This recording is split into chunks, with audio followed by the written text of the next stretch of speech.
in Bethlehem, uh, the actual city, it is, I mean, it not like much things are happening in Bethlehem, but almost on a daily basis, the Israeli soldiers will come in. Around Bethlehem, we have 3 refugee camps. So they would go to the biggest one, which is the Haitian refugee camp. And in the 2 cases, Israel have killed 2 people on 2 different days in the last week, because when they come, they would come to arrest somebody or to cause commotional or to let some people know that they need to have an interview with the Shabak or something. So as a result, when they're leaving, some people from the refugee camp, they will confront them with rocks, and they would be shooting, and that has been happening almost every day in the last week. But that is only, like, we are talking after 1 a.m., between 1 and 6 in the morning. So that is the only thing that is happening in Bethlehem. Plus, the roads of going into Bethlehem was closed for the first 2 weeks and a half. So every city in Palestine was completely closed. It reached out to the end of the second week that there was no oil or sugar or rice. But in the last week, the soldiers have opened 2 roads. The road that goes to the south, Hebron. We're talking about the Hebron district, about 750,000 people. And we need to keep in mind that we have people that are traveling from Hebron to Bethlehem on a daily basis for business or trade.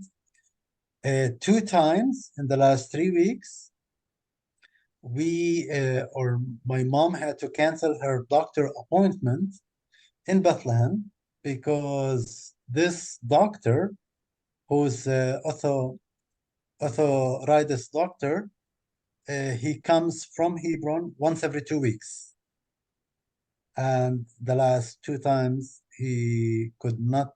One time because the soldiers were in Hebron and no one could leave Hebron. The second time, the roads to get into Bethlehem was closed. And there is another road that connects Bethlehem with Jericho and Ramallah, or Bethlehem and Hebron to the north of Palestine. So that road is called the container. We have container checkpoint that was closed for 2 weeks, but in the last week it has been open. But sometimes no, the soldiers check IDs. Sometimes they close it. They give hard time to the people that are traveling from Bethlehem to Ramallah, or from Ramallah or Jericho or Jenin or Tul Karim to come to south. That is the main checkpoint that connect. We're talking about Bethlehem, 230,000. So it is the main checkpoint that connects 1 million people kind of in the south, like Bethlehem and Hebron, with the rest of Palestine. Mm. It reached toward the second week of the war that I tried to fill my car with gas. I went to 5 different gas stations that I could not find any gas for my car. And then I went to some groups of guiding and asked, and some said that don't worry, in the next day or two, We would have it because the southern entrance to Bethlehem will be open. And it was open and we had gas in town. So that's how it is in Bethlehem. But are you frightened that it's likely to get worse there? And what do you think? What? Are you like scared that it's going to get worse there, or what is the fear?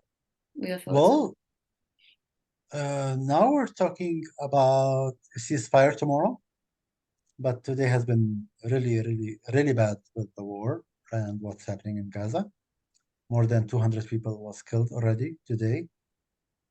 The ceasefire, it is a ceasefire. It is not ending the war. So the ceasefire, it is for 4 days only, and it will continue. So I mean, I like to be a little bit more look at the bright side of life and hope that this ceasefire with the genocide that has been happening in Gaza, that through international pressure, that an end will happen to this. Because when we talk about lives that has been lost, we're talking about big numbers. And when I used to do my tours, I used to go to Aida refugee camp, and when besides before you enter the camp, there is one wall that have lots of names on it, and these are the names of the kids that were killed in the 2014 Gaza war. And they did that, and I used to explain it is to show the rest of the world that we are not only numbers. Because when we talk about a war like this, we tend to talk about only numbers. So in terms of actual life, we need to think about every number is a soul, and every human have dignity to live. As we speak today, we're talking about 14,532 people that has been murdered in the Gaza war. And we're talking about 35,000 that are wounded. 35,000 that are wounded. We're talking about 1.5 millions displaced. For think about Gaza as whole, Gaza have 2 million people living in Gaza. If we're talking about 1.5, so more than 3/4 of the people that in Gaza were displaced. We're talking about 45,000. So I mean, these numbers is huge, but if we think about it, 45,000 units completely destroyed. We're talking about 45,000 homes. And 266 schools have been severely damaged. It's I mean, this is like one of the pictures that I sent in the last hour that shows about the numbers. We tend to just see, okay, this is the short update about what is happening, how many people lost, wounded, and we just okay, numbers. What is the next news? The next picture, the next video I'm gonna watch. But if we sit down for a bit and think about 14,000 people and a half, 14,000, not 100, 200, 300, 1,000, 2,000, 14,000. Everyone have one of the things, it was a question that I was asked last time by Lola or Martin, that how do you choose of the lots of contents that it is about the war to post on the group? And the answer was it's the most real thing that touches a person, that is show the actual reality of the war. I mean, people nowadays all around the world, they don't live in wars. So it is very heart breathtaking when it comes to a point that people in Gaza in the last weeks have been transforming wounded people on a donkey. I mean, just are we in the which century we are in? Do we have cars? Lots of roads are destroyed. I mean,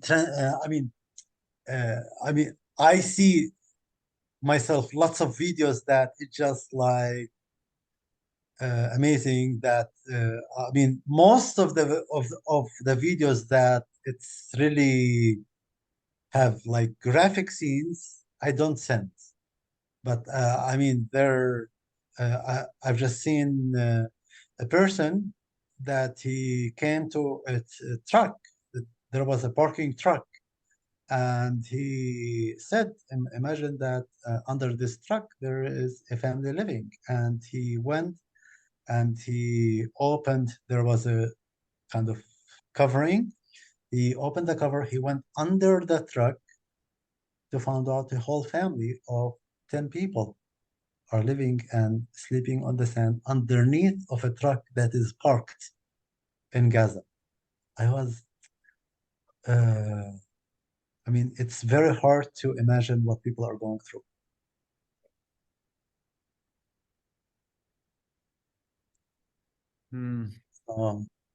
Thank you for the questions, and Martin, do you want to ask what you wanted to ask, Martin? Well, what someone said to me today was, and I want to know what you think about this. Like, he said that Palestinian people should not be the subject of debate.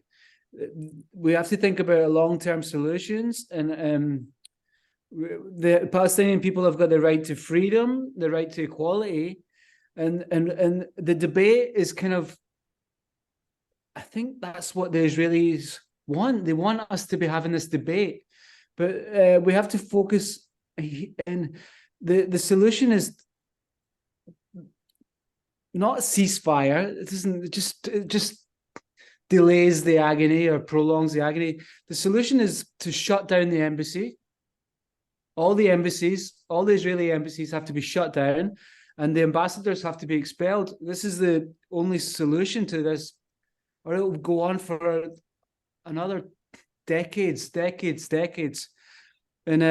the problem is, it's not a religious problem. It's more of a, it seems to be like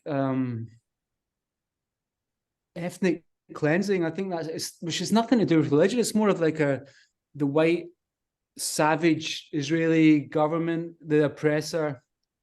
And this is the problem. The whole Israeli nation have been brainwashed for years, and we have to focus on shutting down the embassies. I wonder what you think about that. Well, part of my tours in the West Bank, it's to help people understand what has been happening later on, when we do the interview, I'll share more about my life, but I lived about 7 years in America. And people in the States are brainwashed, like 98% by the media.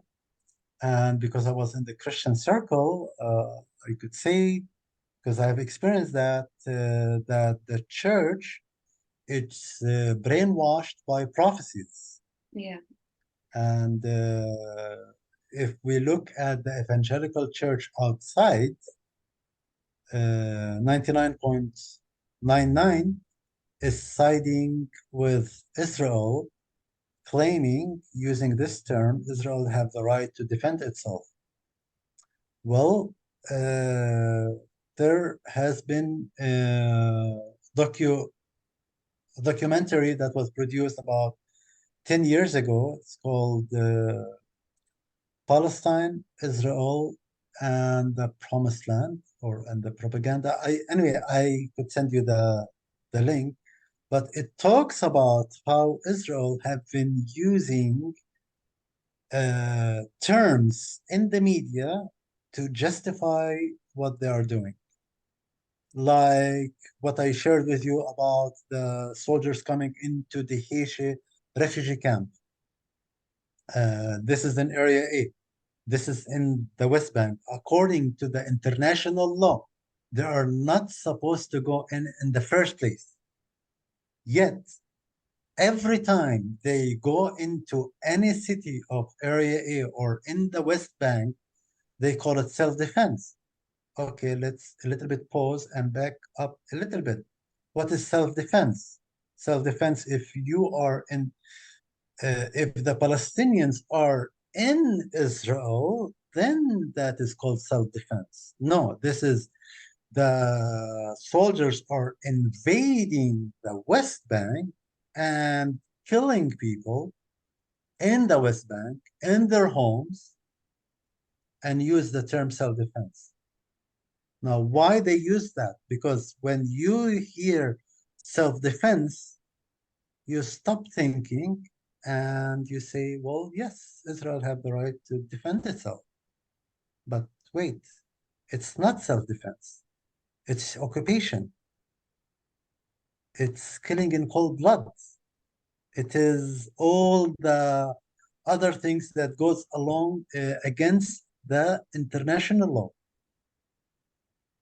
We have from the beginning of this year, in the first 3 months, and it continued almost every single day, that the soldiers will go into cities like Jenin or different refugee camps in Jenin or Tul Karim or Nablus, and killing people there. Every single day, there was between 1 to 5 people are being killed. People in their homes, people in their cities. And Israel call it different ways that it sounds okay, but you never hear it in the media. So I just talked about this year. Anyway, this is a long topic, and there is I don't know if I have tried to answer your question a little bit, but try to help people understand what is actually is happening here.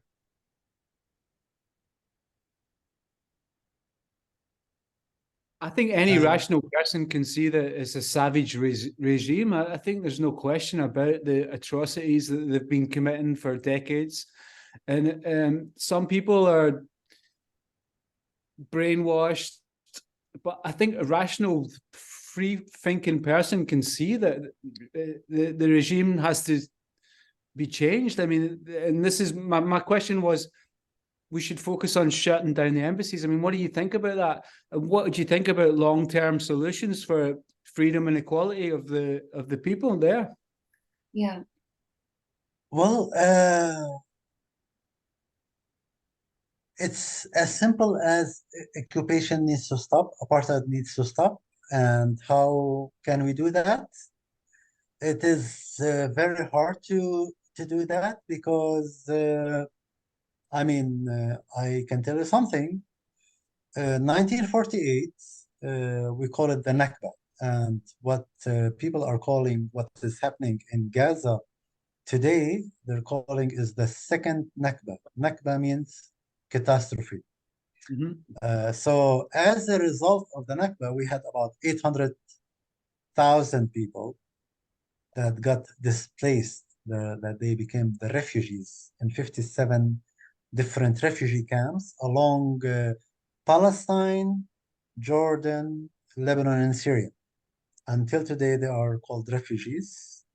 And my grandmother is a refugee. That my mom also have the refugee card that can share more about that. So in human rights talk, that refugees have some rights, but we have a big problem with the church in the West that tells you that what happened in 1948 is a fulfillment of prophecy, and that how God wants that you just don't question God about that. And for those people, we have a movie that really goes into the depth of it. It's called "With God on Our Side," on our side. And that goes into the detail think about the Palestinian, the actual real narrative about what happened here in 1948.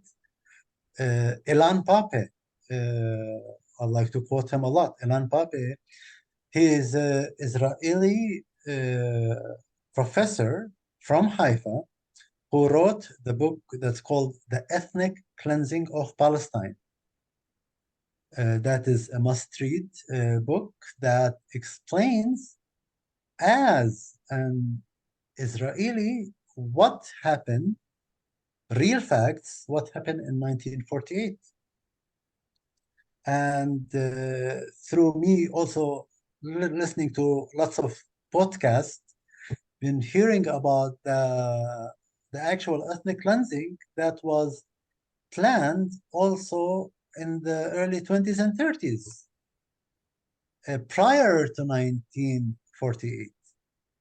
So, I mean, I can't come to your home, kick you out of your home, allow you to have a tent beside your home, and then invite you to Pizza Hut and say, let's resolve this problem on some conditions. The first condition is you will not get your home back. The second condition is you will not be compensated for your house. And the third thing is you must be peaceful. And then after all that, I start to throw things on your tent. I mean, it's a little bit too much. That's in simple terms what happened in 1948. And yeah, and if you throw a rock, we'll shoot you. Yeah, and then if you try to resist, try to keep your tent as a tent to live in, you are called a terrorist. Sometimes I say that the term terrorist in the Palestinian Israeli context is if it's in another context, in other countries, they're called freedom fighters. Look at Ukraine and Russia. Well, America is the real terror. America, Israel, Britain, they're the terrorists. It's clear to any rational person. Well, yes, that's why we need to try to help people think outside of the box. Some people are born and living all of their lives in one box, and they're not I mean, imagine with all what is happening on. I've been teaching one of my friends who's Jew from Jerusalem, wanted to learn Arabic, and I was teaching him over Zoom. That last week, during the heated war, I explained that lots of other exits of the city of Bethlehem is closed, but you can go there and park your car and you can walk to the other side. So I went there and I parked my car and I went and saw my friend and I had a cup of coffee and I talked with him. Even though he is more on the right and I'm more on the peaceful talk and all that, even though we don't agree almost on anything politically, but yet we are friends. I mean, that's how things need to happen. That's why the willingness of people need to be open up and as humans to accept the other and not try to force the other to believe the same thing you do. I have many friends that I don't agree with, but that doesn't prevent me of being a friend with.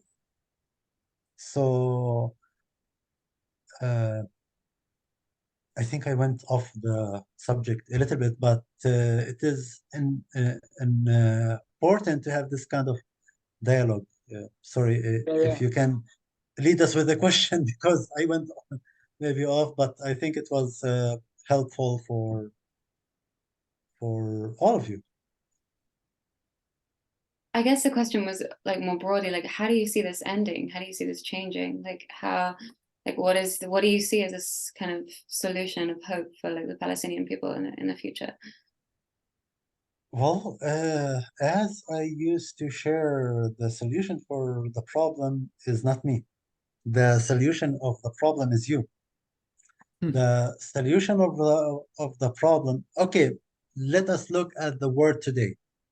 We see that lots of demos are happening to free Palestine, to cease fire. All or most of the people are seeing now the genocide that is happening, but the governmental people are not. So we need to try to help the governments Yeah, to the see South African government. Sorry, the South African government have shut the embassy and expelled the ambassador. Scotland have also agreed to do Scotland, yes, I've seen that. Bolivia have as well. Colombia. Now the thing is to get all these governments to close the embassy, expel the ambassador, and then this is the only. I think this is what I understand is the only way to change. To change what's happening and to make it's through money. I suppose it's in control, you know, and the politicians. Yeah, this is how South Africa got stopped. I think 9,000 people got arrested in Washington, and they managed to stop the apartheid regime in South Africa. And it was through people going to the embassy, being prepared to be arrested. And over a space of I think it was a few weeks, I think many people got arrested in America, but they managed to stop the regime in South Africa. And they stopped apartheid. And now Nelson Mandela is like a hero everywhere. But before he was called a terrorist by the same politicians who are calling him a hero. Well, yes, you are right. The problem is this. The real problem is Israel is doing the atrocity, and the one that's backing her up is America, the United States of America.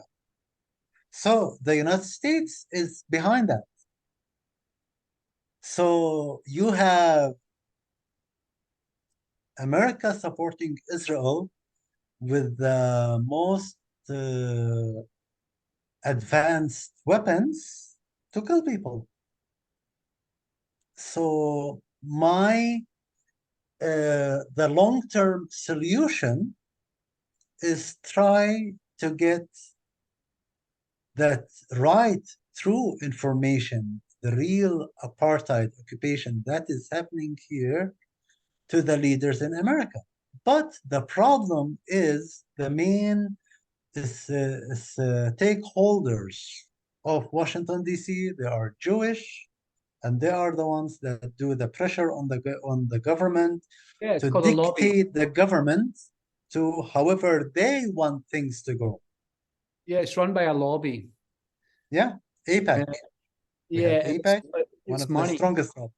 Yeah, it's money. Money talks, and it's business. So we have to. This is what I'm saying. They have to go to the Israeli embassy. They have to intercept the lobby, and it's people. The people change it. You know, the people have to come together, and they have to be educated, and they have to be prepared to be arrested.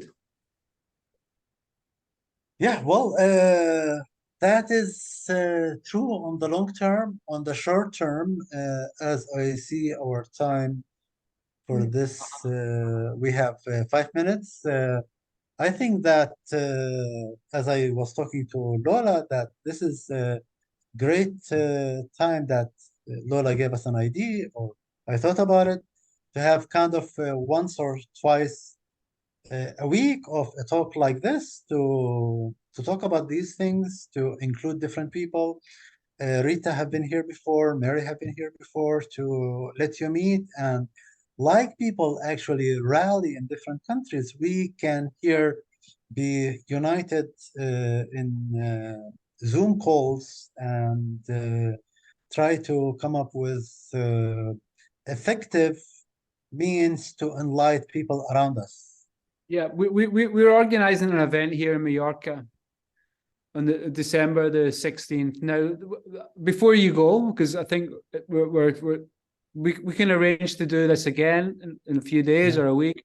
But have you got any ideas, or like we're going to make an event with maybe live music and discussion and maybe food and drink.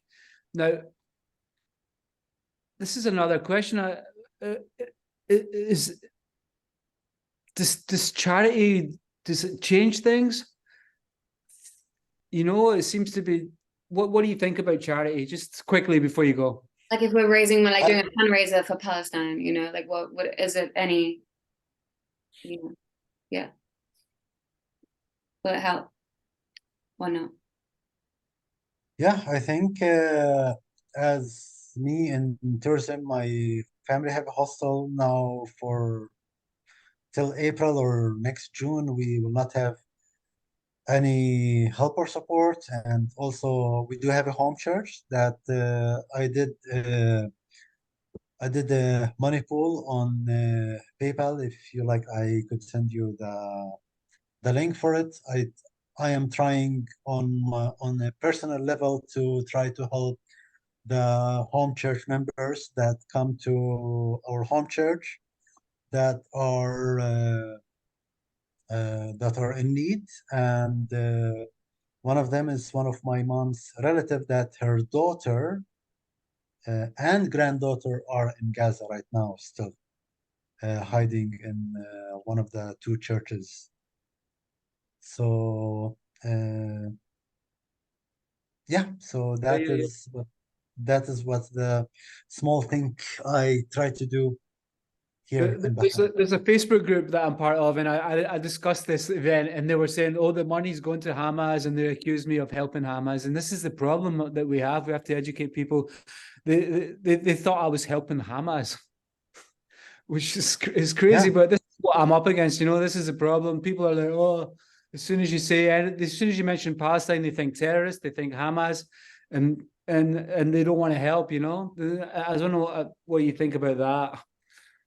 Well, and that's why it takes a real person like me personally, I know Rita and Mary, and I know you because you were expected to come on a tour. So you know about me, I know you. We know Yeah. that we are not the bad people, and that's how things will happen. Like I believe in the domino effect, that you try to help somebody to understand the real thing that is happening, because most people don't understand. Yeah, If they have not been, if they have not been here, they will never understand. But because all of you have been here and you have seen it with your own eyes, that you can help people understand, along with me aside. Thank you, Daniel. Thank you. Yeah, thank you. Thank you, Rita, Mary. I think we're going to run. Thank you. Thanks for your time. I'll be in touch, Daniel. Thank you. Yeah, thank you. Thank you, guys.